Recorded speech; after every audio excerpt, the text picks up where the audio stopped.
Morning, everybody, or afternoon or evening, whenever you're joining me. I just wanted to do a short video message to welcome you to the classes, obviously, but also to show you how to set up your home space when you're doing either the live yoga classes or the recorded videos that I'm going to put up on the website. You don't need lots of space or lots of fancy equipment. The most important thing is a mat. This is a yoga mat, which I would recommend rather than a Pilates mat. But if you've only got a Pilates mat, that's fine. It's just Pilates tend to be a bit thicker and squishier, and so it makes it harder to balance. So a mat down, enough space that you can stretch out and reach up without bashing yourself, and enough space to lie down. What else do you need? Some cushions. These are always very helpful when we're sitting on the floor. It's not always comfortable for everybody to sit cross-legged. It might get easier after you do a few yoga classes, but I still really like to raise my hips up. So if you sit up and then go towards the edge of the cushion, tips your pelvis forward, so much more comfortable. And you could always sit on a yoga block if you want to be a bit taller. Yoga blocks, again, really useful to have for a variety of reasons.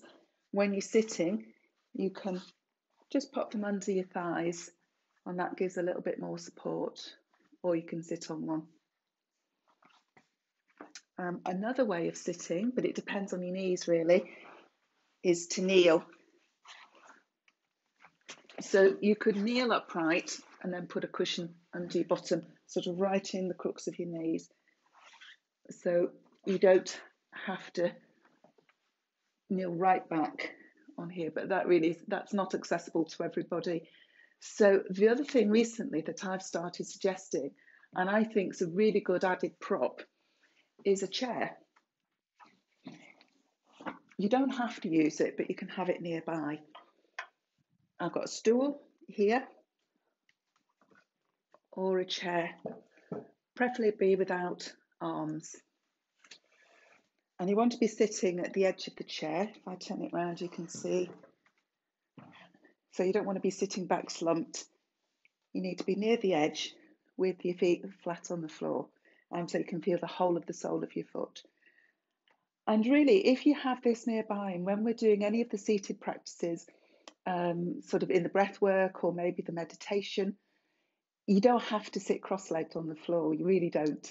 You can sit in the chair, and if sitting cross-legged makes your hips hurt and your back hurt, you're not going to be able to think of anything else. So keep a chair nearby if you think that will be useful. You sit on the edge, you pull yourself up out of your waist, and then you can concentrate on what else we're doing in the class. The other good thing to have a chair nearby is if for any reason you're just finding some of the balance poses difficult. My balance varies on different days, but there's no harm. I mean, obviously you can use a wall, is to have a chair nearby. And then if you don't need it or you don't want to use it, it really doesn't matter. You just put it out of the way. What else? A folded blanket for your knees. I would say this is a bit of essential equipment, particularly if you're on a hard floor like I am and you want to protect your knee joints. So when we come down to our knees or in cat-cow, then it feels much more comfortable and you can move it around your mat. Another reason for this is to go under your head when we're lying down. I wouldn't recommend a really big pillow like this because it raises your neck up too much. You just want to feel supported so your chin isn't too high. And so when we're on the mat, if your back's tweaking a little bit, have your legs in semi-supine. So that's soles of the feet flat to the floor, knees pointing up. And that can feel better if you've got a little bit of a tweaky back. If by the end of the class or your back's feeling fine and we go into Shavasana or relaxation, there's no right and wrong with relaxation. The main thing again is about being comfortable. And a top tip, if you have your legs out, is to put something under your knees like that. That feels really nice to me. So that just takes a little bit of pressure off your low back and you can start to relax completely. Really important part of yoga. Other things that we might use over the weeks, but not essential to begin with, is a yoga strap, because we do some work with our legs like this. But if you haven't got it straight away, it doesn't matter. And you can use a long scarf, that works as well, or a tie. But sometimes you can get deals where you get a yoga strap with the blocks. Let's see, anything else? Yeah, relaxation.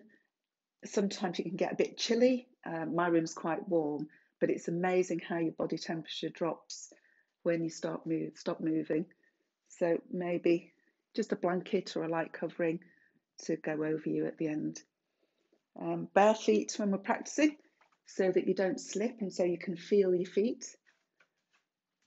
And warm socks when you are relaxing.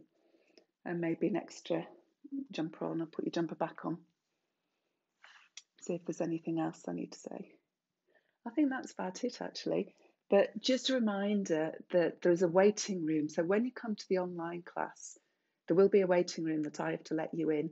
And if you can come in just a few minutes before or 5 minutes before, or actually you can come in even earlier and just sign in and then just switch your camera off and potter around and do the things you need to do. But once you're in, that's the good thing to do, because if you come in late, I can't always see you in the waiting room. It flashes up very quickly, and if I'm teaching or down on the mat, then I just don't see the name and you end up not being able to get into the class, which is a real shame. Of course, you'll get the recording. So just come in a few minutes early or sign in and then go off and get changed and do whatever you need to do. Okay.